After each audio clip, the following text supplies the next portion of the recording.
Hi guys, welcome to our movies Machan channel. நம்ம mercy for நான் அப்படிங்கிற கொரியன் சீரிஸ் பார்த்துக்கிட்டு இருக்கோம். இது 5வது எபிசோடு. ஆல்ரெடி 4 எபிசோடு அப்லோடு பண்ணியாச்சு. ஸ்ட்ரெயிட்டாக நீங்கள் இந்த 5வது எபிசோடு பார்க்க வந்திருக்கீங்க அப்படின்னா உங்களுக்கு சுத்தமாக கதை புரியாது. அதனால இதுக்கு முன்னாடி அப்லோடு பண்ண அந்த 4 எபிசோடு வரிசையாக பார்த்துட்டு வந்து இந்த 5வது எபிசோட்லேருந்து கண்டினியூ பண்ணுங்கள். உங்களுக்கு கதை தெளிவாக புரியும். சரி வாங்க. போன எபிசோடில் நம்ம லாஸ்ட்டாக என்ன பார்த்தோம் ஞாபகம் இருக்கா? நம்ம ஹீரோ ரைட்டோட பையனை தலையோடு அடித்து அவன் மாடியிலிருந்து கீழே விழுந்து செத்துருப்பான். அதுக்கப்புறம் ஹீரோ அங்கேருந்து கிளம்பி போகும்போது யாரோ ஒருத்தவன் எதிர்த்தாப்பில் வந்து காரில் மோதி மேலே பிரிட்ஜில் இருந்து ஆற்றுக்குள்ளே கார் விழுந்திருக்கும். அதோட போன எபிசோடோட கதையை முடித்தாங்க. இந்த எபிசோடோட ஸ்டார்டிங் சீனில் அதே இடத்துல தான் காமிக்கிறாங்க. இந்த தீயணைப்பு வீரர்கள்லாம் இருப்பாங்கள்ல, மீட்பு பணியில் இருக்கவங்க, அவங்கெல்லாம் வந்து அந்த ஆற்றுலேருந்து உள்ளே விழுந்த காரை எடுத்துக்கிட்டு இருக்காங்க. அதில் அவங்க பேசிக்கிறாங்க, என்ன பாடி எதுவுமே காணுமே, ஒருவேளை பாடி தண்ணியில் அடிச்சுட்டு போயிருக்குமோ, மேலிடத்துல வேற கண்டிப்பாக இதை கண்டுபிடிச்சே ஆகணுங்கிற மாதிரி உத்தரவு போட்டிருக்காங்க. சரி வாங்க என்னன்னு பார்ப்போம் அப்படின்னு சொல்லிட்டு அவங்க பேசிக்கிட்டு இருக்காங்க. அப்போ வேற ஒருத்தவனுக்கு ஒரு இன்ஃபர்மேஷன் வருது. சார் பாடி வந்து ஜாரா ஐலண்டை பக்கத்தில் இருக்க தீவில் கிடச்சிருக்கு அப்படின்னு சொல்கிறாங்க, நம்ம அங்கே போகணும் அப்படின்னு சொன்னோன்னே அங்கேருந்து எல்லாரும் கிளம்பி போகிறாங்க. அந்த இடத்துல சீனை கட் பண்ணால் ஆற்றுல ஏதோ ஒரு பிளேஸில் ஹீரோவோட பாடி கிடக்கு.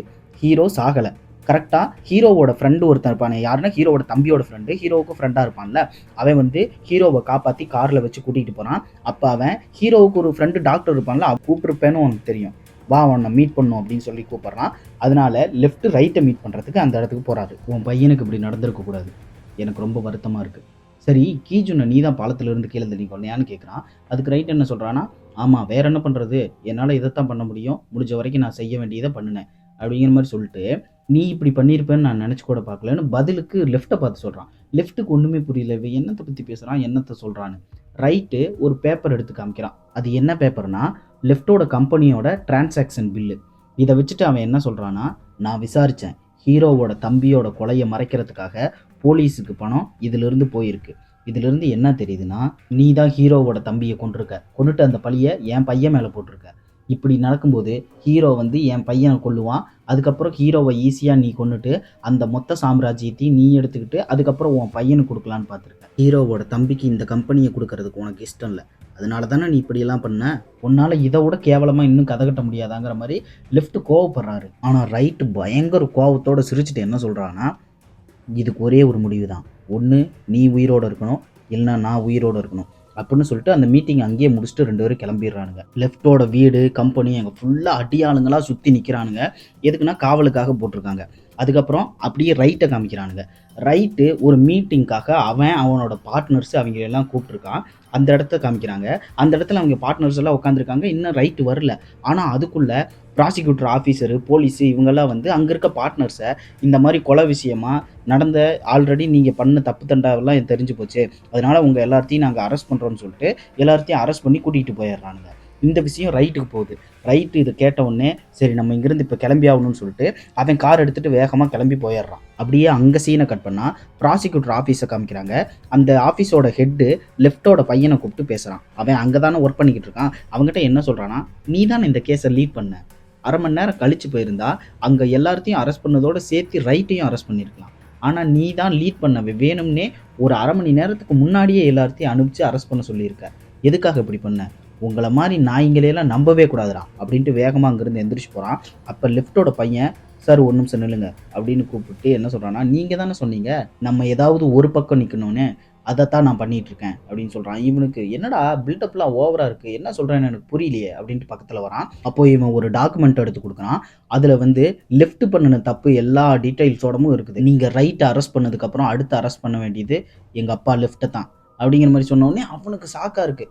உண்மையிலுமே வா, நீ இதுக்கு தயாராக இருக்கியா அப்படிங்கிற மாதிரி கேட்டவுடனே அவன் என்ன சொல்கிறான்னா, நான் எப்போ இங்கே வேலைக்கு சேர்ந்தனோ அப்போ இருந்தே நான் இதுக்காகத்தான் தயாராக இருக்கேன் அப்படிங்கிற மாதிரி சொல்கிறான். அப்படியே அங்கே சீன் அதோட கட் பண்ணுறாங்க. நமக்கு என்ன தோணுதுன்னா, அட பச்சை துரோகி, உங்கள் அப்பனை அரெஸ்ட் பண்ணுறதுக்கே இவ்வளோ வேலை பார்த்து கொடுக்குறியாடா அப்படிங்கிற மாதிரி தான் இருக்கும். அங்கே சீனை கட் பண்ணால் லெஃப்ட்டு அந்த போலீஸ்காரன் இருந்தானே அவனை பார்க்குறதுக்காக போயிருக்கிறான். அவன் போலீஸ்காரன் வந்து, என்ன எப்பயுமே நான் தானே மீட்டிங் போடுவேன், அதிசயமாக இன்றைக்கி நீங்கள் கூப்பிட்ருக்கீங்க, என்ன விஷயம் சொல்லுங்கள் அப்படிங்கிற மாதிரி கேட்குறான். அதுக்கு லெஃப்ட் என்ன சொல்கிறான்னா, ஹீரோவோட தம்பியோட கொலைகேஸை மறைக்கிறதுக்கு போலீஸுக்கு பணம் போயிருக்குது, அது என் அக்கௌண்ட்லேருந்து போயிருக்கு, என்னோட அக்கௌண்ட்டை இப்படி ஆக்சஸ் பண்ணுற ஒரே ஆள் நீ மட்டும்தான், உன்னால் மட்டும்தான் இது முடியும், எதுக்காக இப்படி பண்ண அப்படிங்கிற மாதிரி கேட்குறான். ஆனால் இவன் பதிலுக்கு சிரிக்கிறான். வயசாயிட்டா நம்ம நினைக்கிறது தான் சரின்னு நினைப்பாங்களாம், அந்த கதை உங்ககிட்ட சரியாக இருக்குது, என்னால் மட்டும்தான் இதை ஆக்சஸ் பண்ண முடியுமா? நல்லா யோசிச்சு பாருங்கள். ப்ராசிக்யூட்டர் ஆஃபீஸில் இருக்கிற ஒருத்தவனாலையும் இதை பண்ண முடியும், அவனால் இந்த மாதிரி எல்லார்த்த அரெஸ்ட் பண்ணுறதுக்கும் போக முடியும் அப்படிங்கிற மாதிரி சொன்ன உடனே லெஃப்ட்டு, ஓஹோ நீ என் பையனை சொல்கிறியா, இப்போ என் பையன் மேலே பழியை தூக்கி போட்டு நீ தப்பிச்சுக்கலான்னு பார்க்குறங்கிற மாதிரி சொன்ன உடனே பதிலுக்கு மறுபடியும் இவன் என்ன சொல்கிறான்னா, சரி நீங்கள் நம்புறத நம்புங்க, ஆனால் கொஞ்சமாவது யோசிச்சு பாருங்க இதை நான் பண்ணியிருப்பேனா அப்படிங்கிற மாதிரி சொன்ன உடனே லெஃப்ட் அங்கேருந்து யோசிச்சுக்கிட்டே கிளம்புறாரு. அப்போ இவன் என்ன சொல்கிறான்னா, உடம்பை பத்திரமா பார்த்துக்கோங்க, என் உடம்பை எப்படி பத்திரமா பார்த்துக்கணும்னு எனக்கு தெரியும், நீ பார்த்து பத்திரமா இரு அப்படின்னு சொல்லிட்டு அவர் அங்கேருந்து கிளம்பி போயிடுறாரு. அதோட சீன் கட்டு. ஹீரோவை காமிக்கிறாங்க. ஹாஸ்பிட்டலில் நல்லா ட்ரீட்மெண்ட் எடுத்துகிட்டு இந்த ஜிடிஏ கேமில் ஆஸ்பிரின் போட்டோம்னா, சீட் கோடு போட்டோம்னா அப்பப்போ பவர் கிடச்சிருமில்ல, அப்பப்போ ஹாஸ்பிட்டலுக்கு போவார், கிளினிக்கில் ட்ரீட்மெண்ட் எடுத்த உடனே தலைவனுக்கு எனர்ஜி வந்துட்டு கிளம்பி போயிடுவான். இப்போ நேராக எங்கே வர்றான்னா, இந்த ஹீரோவோட தம்பியோட ஃப்ரெண்டை மீட் பண்ணிவிட்டு அவனோட திங்ஸ் எல்லாம் அங்கேருந்து வாங்கிட்டு கிளம்புறான். அப்படியே அங்கே சீனை கட் பண்ணால் நம்ம கிரேவியார்டு தலைவன் சிம்மை காமிக்கிறாங்க. அவனும் அவனோட அந்த பிஏவும் உட்காந்து சாப்பிட்டுக்கிட்டு இருக்கானுங்க. இவனுங்க ரெண்டு பேரும் நல்ல காமெடியான ஒரு கேரக்டருங்கிறதுனால அவங்களை பார்க்கும்போதே நல்லா ஜாலியாக இருக்கும். அவனுங்க என்ன பேசிக்கிறானுங்கன்னா, இந்த லெஃப்டோட பையன் என்னென்ன வேலை பார்த்துருக்கான் பாரு, ஹீரோவை தூண்டி விட்டு ஹீரோவோட தம்பியை கொன்று ரைட்டோட பையனை கொலை பண்ண வச்சு பல வேலை பார்த்துருக்கானே, எப்படியோ ஒன்று ஒரு சில குரூப் ஒளிஞ்சு ஒரே ஒரு குரூப் மட்டும் இருந்தால் சரி, நமக்கு லாபம் வந்தால் சரி அப்படிங்கிற மாதிரி இவனுங்க ஜாலியாக பேசிக்கிட்டு இருக்காருங்க. அப்போ இவனுங்க என்ன சொல்கிறானுங்கன்னா, இதில் ஒரே ஒரு விஷயந்தான்டா, இந்த முட்டா பைய ஹீரோ இருக்கிறானே அவன் பாடுறா இப்படி அப்பாவித்தரமாக போய் செத்து போயிட்டானேடா அப்படி பேசிக்கிட்டு இருக்கும்போதே ஹீரோ பொறுமையாக நடந்து வந்து அவன் பின்னாடி வந்து நிற்கிறான். அந்த பிஏ பார்த்துட்டு கப்பு சுப்புன்னு ஆயிடுறான். என்னடா அப்படிங்கிற மாதிரி இவன் பேசுகிறான். பேசிட்டு இந்த பக்கம் திரும்பி பார்த்தா அவன் வந்து நிற்கிறான். இவன் படக்குன்னு பிஏ எந்திரிச்சு அங்கேருந்து போயிடுறான். இவன் நெவுந்து இந்த பக்கம் வந்தானே ஹீரோ அந்த இடத்துல உக்காந்துட்டு, சரி என்னை கொன்னது யாரு அப்படின்னு கேட்குறான்.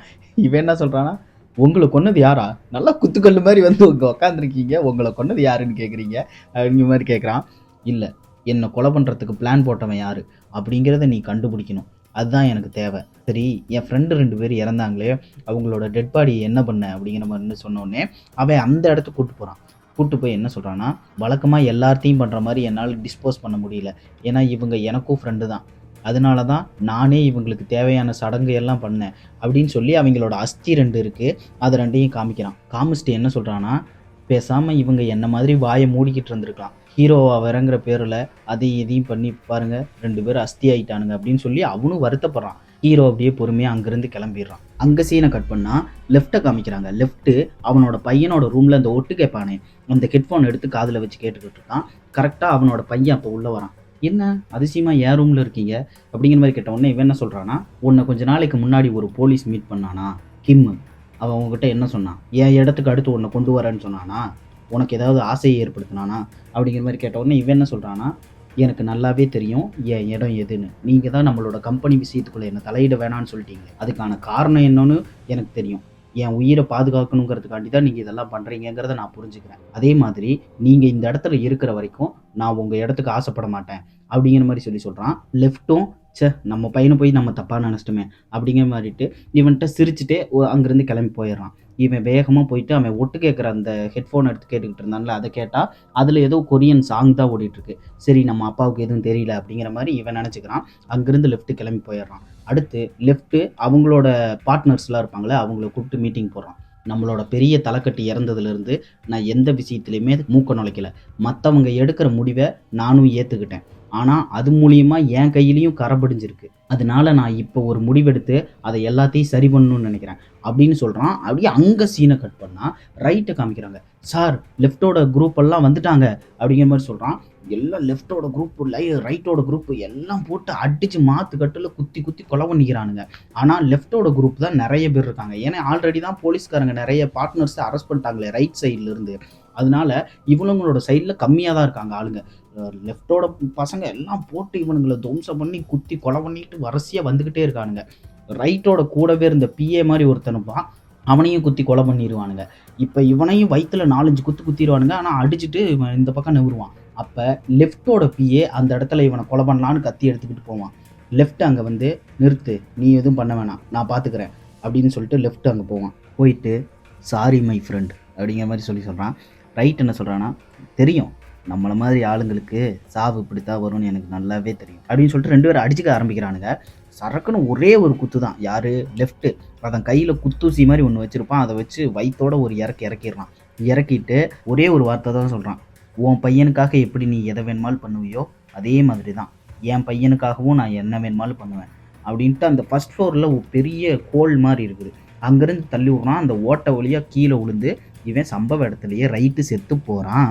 ரைட் குரூப்பில் உயிர் பழச்சவன் ஒருத்தவன் யாருக்கு? சிம்முக்கு ஃபோன் பண்ணி, ஏன்னா அவங்க தானே இந்த பாடியெல்லாம் டிஸ்போஸ் பண்ணுவாங்க, அவங்ககிட்ட சொல்லியிருப்பான் போல். ஹீரோவும் அவனும் அங்கே வந்திருக்காங்க. அங்கே வந்தவுடனே சிம் என்ன சொல்கிறான்னா, எப்படி லெஃப்டெல்லாம் இந்த மாதிரி பண்ண மாட்டாரே அப்படின்னோடனே ஹீரோ என்ன சொல்கிறான்னா, ஒரு வேளை மனசு மாறி இருக்கலாம், யார் எப்போ மாறுவாங்கன்னு சொல்ல முடியாதுல்ல. அடுத்து அவனுங்க அப்படியே பாடியை டிஸ்போஸ் பண்ணுற வேலையை பார்க்குறானுங்க. அங்கே சீனை கட் பண்ணால் லெஃப்ட்டுக்கு ஃபோன் வருது.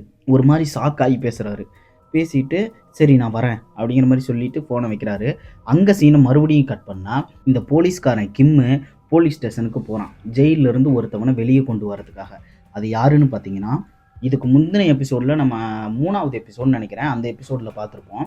பெரிய தலைக்கட்டுக்கு இப்போ எப்படி நம்ம ஹீரோ இருக்கிறான்னா அதே மாதிரி பெரிய தலைக்கட்டுக்கு ஒரு அடியாள் இருந்திருப்பான். அவனும் ஹீரோவும் கடைசியாக சண்டை போடுற மாதிரி அந்த எபிசோடை முடிச்சிருந்துருப்பாங்க. அவன் வெளியே வரான். அவனை இந்த போலீஸ்காரன் உனக்கு நிறைய வேலை இருக்குது அப்படின்னு சொல்லிட்டு வெளியே எடுக்கிறான். மறுபடியும் லெஃப்ட்டை காமிக்கிறாங்க. லெஃப்ட்டை மீட் பண்ணுறதுக்கு நம்ம ஹீரோ வரான். எனக்கு அப்போவே தெரியும் நீ அப்படியெல்லாம் சாதாரணமாக ஒன்றும் செத்துற மாட்டேன்னு லெஃப்ட்டு சொல்கிறான். ஹீரோ என்ன சொல்கிறான்னா, நீங்கள் தான் ரைட்டை கொலை பண்ணுன மாதிரியே என்னையும் கொலை பண்ண ட்ரை பண்ணீங்களான்னு கேட்குறான். அதுக்கு லெஃப்ட்டு, இல்லை நீ ஒருத்தனை பற்றி தெரிஞ்சுக்கணும். நீ 11 வருஷத்துக்கு முன்னாடி எங்களை விட்டு போன உடனே பெரிய தலைக்கட்டு கிம் அப்படிங்கிற போலீஸ்காரனை எங்களுக்கு அறிமுகப்படுத்தினார். போலீஸுங்களுக்குள்ள உள்ளாளாக இருந்துக்கிட்டு அங்கே நடக்கிற விஷயங்களை எல்லாம் எங்ககிட்ட சொல்லுவான். இங்கே நடக்கிற இல்லீகல் விஷயங்களை போலீஸுக்கெல்லாம் தெரியாமல் மூடி மறைப்பான். அதனால் அவனுக்கு நிறைய பணம் கிடச்சிது. ஆனால் பெரிய தலைக்கட்டு இறந்ததுக்கப்புறம் எங்கள் கூட ஒட்டுண்ணி மாதிரி ஒட்டிக்கிட்டான். அவனுக்கு எவ்வளவு பணம் கிடைச்சாலும் அது அவனுக்கு பத்தவே பத்தலை. ஆனால் அவனால் 2 குரூப்புக்கும் ஒரு பேலன்ஸ் கிடச்சிது.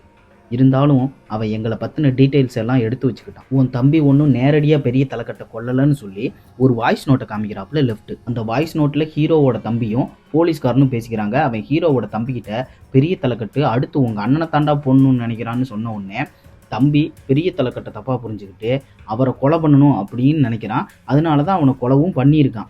இப்போதான் நமக்கே இது புரியுது. ஹீரோவோட தம்பி பெரிய தலைக்கட்டை பெரிய ஆளாகணுங்கிறதுக்காகவெல்லாம் கொலை பண்ணல, ஹீரோவுக்கு எதுவும் ஆகக்கூடாது அப்படிங்கிறதுக்காக கொலை பண்ணியிருக்கான் அப்படிங்கிறது நமக்கே புரியுது. இந்த விஷயத்தையெல்லாம் ஹீரோ கேட்ட உடனே அப்படியே தூக்கி வாரி போடுது. அந்த போலீஸ்காரன் போட்டு தள்ளணும் அப்படிங்கிற மாதிரி ஹீரோ நினைக்கிறான். அவன் எங்கே இருப்பான் அப்படின்னு கேட்ட உடனே லெஃப்ட் என்ன சொல்கிறான்னா, நீ அவனை தேடியெல்லாம் போக தேவையில்லை, நானே அவனை உங்ககிட்ட அனுப்பிச்சி வைக்கிறேன்னு சொல்கிறாரு. ஹீரோ வணக்கம் வச்சுட்டு அங்கேருந்து கிளம்பிடுறான். இதை தூரத்துலேருந்து அந்த லெஃப்டோட பிஏ இருக்கான்ல அவன் பார்த்துக்கிட்டு இருக்கான். அவன் போலீஸ்காரனுக்கு ஃபோன் பண்ணி ஹீரோ இன்னும் சாகலை அப்படிங்கிற மாதிரி சொல்கிறான். அது இல்லாமல் லெஃப்ட்டும் ஹீரோவும் பேசிக்கிறாங்கங்கிறதையும் தூரத்துலேருந்து பார்த்துட்டு ஃபோன் பண்ணி சொல்லிட்டான். அதை ஏன் இவன் அவங்ககிட்ட சொல்கிறான் அப்படின்னு பார்த்தீங்கன்னா, அந்த பிஏ லெஃப்டோட பையனுக்கு தானே விசுவாசமாக இருக்கான். இப்போ அவனும் அந்த போலீஸ்காரனும் க்ளோஸாக இருக்கிறனால அவனுக்கு ஃபோன் பண்ணி சொல்லி வைக்கிறான். இந்த எபிசோடு இதோட முடியுது. எண்டு கிரெடிட் சீனில் போலீஸ்காரன் லெஃப்டோட பையனை கூப்பிட்டு, உன் அப்பாவை மாட்டி விட்டு ஜெயிலில் தூக்கி போட்டுட்டா மொத்த சாம்ராஜ்யமும் உனக்கு கீழே வந்துடும் அப்படின்னு சொல்லி அவன் மண்டையை கழுவி அவனையும் மாற்றிருக்கிறான். அவனும் சரின்னு ஒத்துக்கிட்டான். அதனால தான் அவனோட அப்பாவை ப்ராசிக்யூட்டர் ஹெட் இருப்பார், அவர்கிட்ட அவன் ஆல்ரெடி மாட்டி விட்டுருக்கான் அந்த டீட்டெயில்ஸ்லாம் கொடுத்து அப்படிங்கிறது நமக்கு தெரிய வருது. சரி, இதோட இந்த எபிசோடு முடியுது. இன்னும் 2 எபிசோடு தான் இருக்குது, அது சீக்கிரம் வரும். உங்களை அடுத்த எபிசோடில் மீட் பண்ணுறேன். பாய்.